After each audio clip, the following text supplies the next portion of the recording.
મિત્રો લોકો metro station વિશે વાત કરે છે, એરપોર્ટ જવા માંગે છે, રેલવે સ્ટેશન વિશે પણ માહિતી મેળવવા માંગે છે, પરંતુ શું મિત્રો તમે ક્યારે વિચાર્યું છે કે ગુજરાતની સૌથી જૂની પરિવહન સેવાઓમાંથી એક બસ સેવા આજે ક્યાં પહોંચી છે?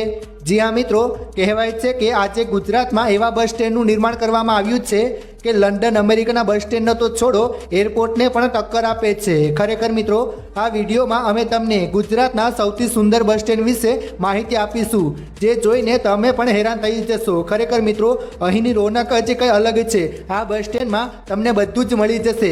એકદમ વીઆઈપી બસ સ્ટેન્ડ છે.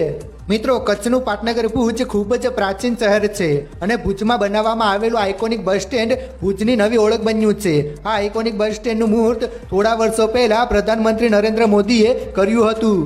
મિત્રો, તારીખ 26મી ડિસેમ્બરના રોજ ગુજરાતના મુખ્યમંત્રી ભૂપેન્દ્રભાઈ પટેલના વરદ હસ્તે આ આઇકોનિક બસ સ્ટેન્ડનું લોકાર્પણ કરવામાં આવ્યું છે. ગુજરાતમાં 15 આઇકોનિક બસ ડેપોનો વિકાસ કરવાનો લક્ષ્યાંક હતો. તેમાંથી 10મું બસ સ્ટેન્ડ ભુજમાં બનાવવામાં આવ્યું છે. મિત્રો, આ બસ સ્ટેન્ડ એરપોર્ટને ટક્કર મારે તેવું બનાવવામાં આવ્યું છે. આ બસ સ્ટેન્ડ ખાતે કચ્છની સંસ્કૃતિ અને આધુનિકતાનો પણ સંગમ જોવા મળી રહ્યો છે. ખાસ વાત તો એ છે કે આ બસ સ્ટેન્ડનું નિર્માણ જૂના ભુજ શહેર તરફ વિકસાવવામાં આવ્યું છે, તેથી આ વિસ્તારની રોનકમાં વધારો થશે. મિત્રો, કચ્છી સંસ્કૃતિને ઉજાગર કરતા ભુજના આઇકોનિક બસ સ્ટેન્ડમાં 20 પ્લેટફોર્મ હશે, 3 માળના સંકુલમાં 4 લિફ્ટ હશે, 250 જેટલી દુકાનો હશે.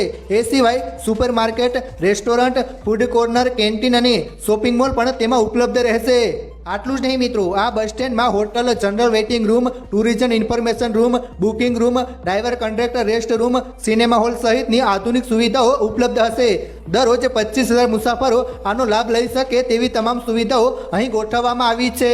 લોકાર્પણ વખતે મુખ્યમંત્રીએ પણ રાજીપો વ્યક્ત કર્યો હતો. આ ઉપરાંત તેમણે કચ્છના ધારાસભ્યોને પ્રજાહિતમાં કાર્યો માટે સતત પ્રયત્નશીલ રહેવાનું સૂચન કર્યું હતું. મુખ્યમંત્રીએ આ બસ ડેપોને સ્વચ્છ રાખવામાં લોકો સહયોગ આપે તેવી અપીલ પણ કરવામાં આવી હતી. લોકાર્પણમાં મોટાભાગના પ્રેક્ષકો બન્ની અને ખવડાના ગામેથી આવ્યા હતા.